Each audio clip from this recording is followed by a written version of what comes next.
এটার দাম চাচ্ছি 50 লাখ টাকা।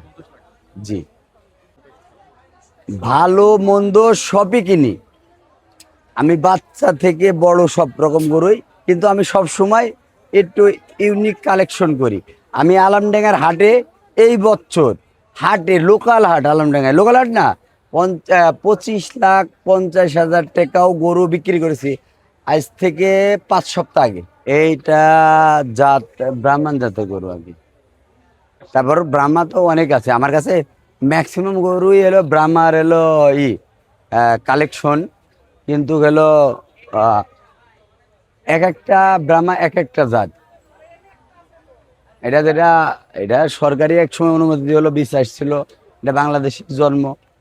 এটা যাই হোক, আমি একজন ব্যবসাদার, আমার সব সময় কালেকশন থাকে এলো, একটু হট কালেকশনই করি। ব্রাহ্মা বাচ্চা বা দেখেই আসতে রাগ করে না। এটা পাওয়া যায় সবসময় 12 মাস। আমি 12 মাসের একজন ব্যবসাদার। সবই তকদির। তাছাড়া এমন নাই যে আশা করছি, আশা সবার আছে, কিন্তু সব আশা পূরণ হবে হবে না।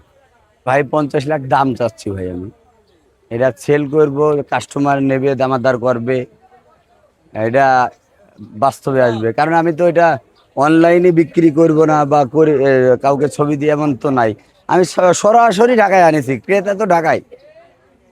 সরাসরি এনে তারা বাস্তবে দেখবে যে আসলে এগুলোটার দাম কেন এত চাচ্ছে, এর বৈশিষ্ট্য কি, আসলে ভালো কিনা সেটা দেখবে।